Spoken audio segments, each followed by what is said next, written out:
নমস্কার, আমি ডক্টর অরবিন্দ শীল। আজকের বিষয় হলো একটি মরাল স্টোরি। বনে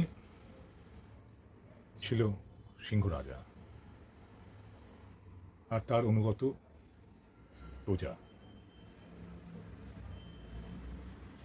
হরিণ, শুয়োর, শিয়াল, ঘোড়া, আরও কত সব শান্তিতেই চলছিল। কিন্তু কেন জানো সিংহরাজের মধ্যে ক্ষমতার দম্ভ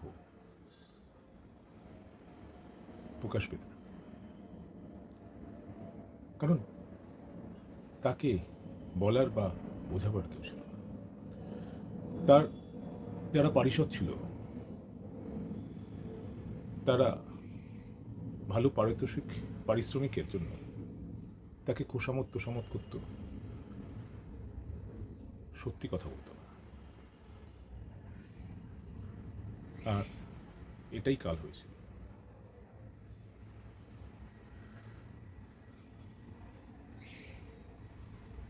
তাই একটা সময় সে সবাইকে তার কাছে হাজিরা দিতে বলেছিল, তার স্তুতি বন্দনার জন্য। কেউ দেরি করলেই করতে। একদিন একজন খরগোশ, ছোট্ট একটা খরগোশ, সে দেরি করেছিল। সিংহ মহারাজের তো গোসা চরম, খরগোশের নিশ্চিত গর্দান। তো খরগোশ এসে বলল মিনতি করে যে মহারাজ, মাঝ রাস্তায় একটি সিংহ ঠিক আপনার মতো আমার পথ আগলে দাঁড়িয়েছিল, কিছুতেই যাবে না। আমি আপনার কথা বললাম, আপনার সাথে সাক্ষাৎ করতে হবে, তার সেটুকু সৌজন্য নেই।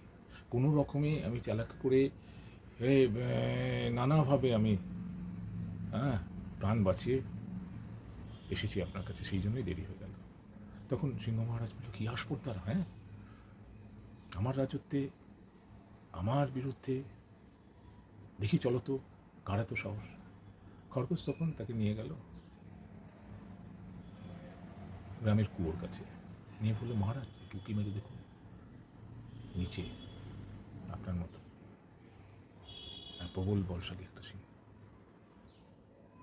সিংহ মহারাজ উঁকি মারতে জলে তার প্রতিচ্ছবি দেখতে পেল, কিন্তু বুঝতে পারলো না। সে ভাবলো আরেকটি সিংহ, যে কেউ চিনতে পারে। রাগে উন্মাদ হয়ে লাফাল, পরিণতি জলে ডুবে তার মৃত্যু। কারণ কি? ক্ষমতার দম্ভ, অন্ধভক্তদের দ্বারা বিপদে পরিচালিত,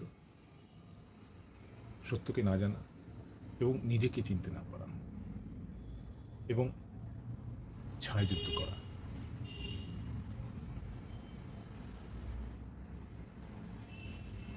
তাই বুঝি সময় এসছে আমাদের দেশের প্রধানকে ওই সত্যি বোঝার। কারণ একসময় আমরা যারা কোনো পারিশ্রমিক পাই না, আমরা এই সত্য কথা বলার জন্য সোশ্যাল মিডিয়া ব্যান্ড হয়েছে। ওই জিও আর মেটার যে আন্ডারস্ট্যান্ডিং, এটা যতই রাগঢাক করা হোক, এই অঙ্কে এই সমীকরণে চলেছে প্রধানের নির্দেশ।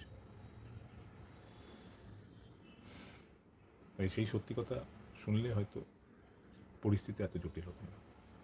ভেবে দেখবেন।